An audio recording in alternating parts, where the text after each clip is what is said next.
नमस्कार. आजच्या या आपल्या पत्रकार परिषदेला उपस्थित असलेले आमचे नेते आदरणीय दिलीप भाऊ वाघ.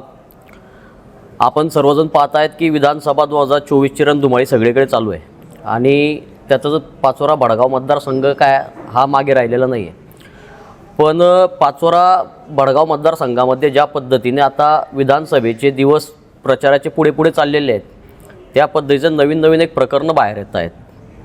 काल आपण पाहिलं की या मतदारसंघाचे 10 वर्षापासूनचे असलेले आमदार किशोरप्पा पाटील यांनी त्यांच्या एका कार्यक्रमाच्या ठिकाणी असं म्हटलं की पाटलांमध्ये राहिल्यामुळे किंवा पाटलांपासून कोरोना होतो असं ते आदिवासी बांधवांना संबोधत होते.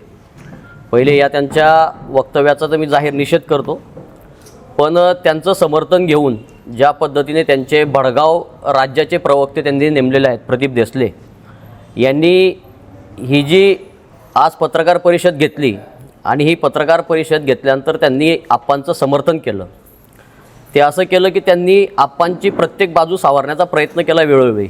काल ज्या आप्पांनी पाटलांच्या विरोधात जे आपलं वक्तव्य केलं त्याच्यासाठी आज प्रदीप देसले यांनी त्यांच्या समर्थनार्थ आज पत्रकार परिषद घेतली.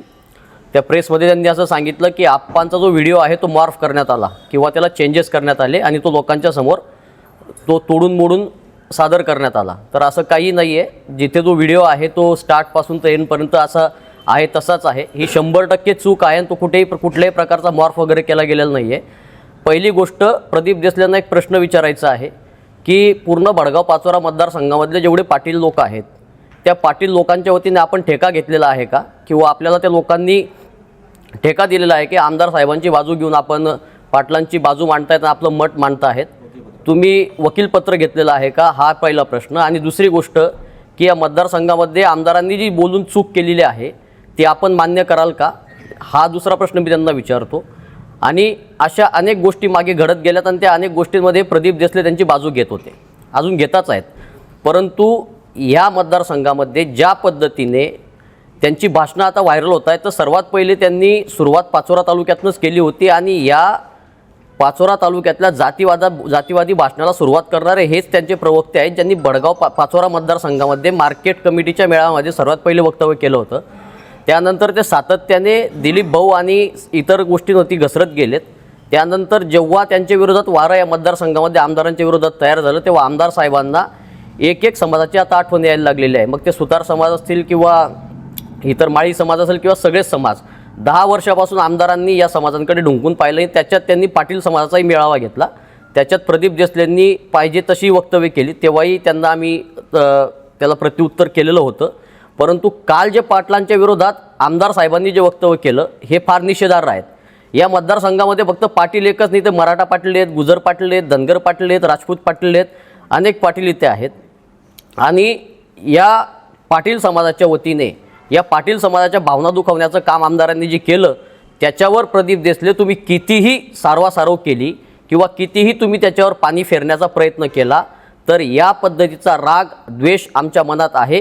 एक लोकप्रतिनिधी वागताना, आमदार साहेबांनी वागताना ज्या पाटील समाजांनी त्यांना नेहमी त्यांच्या पाठीशी ते उभे राहिलेत आणि त्याच समाजाच्या विरोधात बोलताना त्यांना थोडंफार असं जाणवायला पाहिजे होतं की लोकांनी आपल्याला मदत केलेली आहे.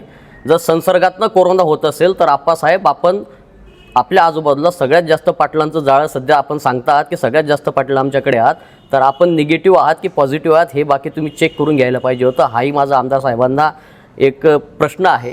परंतु हे जे झालेलं आहे, जे वक्तव्य आमदारांच्या वतीने आलेलं आहे ते फार निषेधार्ह आहे. या गोष्टीचा मी निषेध करतो आणि परत एकदा प्रदीप देसलेंना मी आठवण करून देतो की आपण पाटील समाजाचा ठेका घेतलेला नाही किंवा पाटील समाजाचं आपण काही वकीलपत्र घेतलेलं नाही किंवा आपण पाटील समाजाची बाजू मांडण्याचा कॉन्ट्रॅक्टसुद्धा घेतलेला नाही आहे. तुम्ही तुमच्या पद्धतीने तुमची स्वतःची प्रतिमा उजळून घेण्यासाठी आपल्या समाजाचा उपयोग करून घेऊ नका. आहे त्या ठिकाणी जागेवरती थांबा आणि तुमच्या या आमदार साहेबांच्या वक्तव्याचा निषेधही करतो. आपण ज्या पद्धतीने त्याचं समर्थन करतायत त्या पद्धतीने मी तुमचासुद्धा निषेध करतो.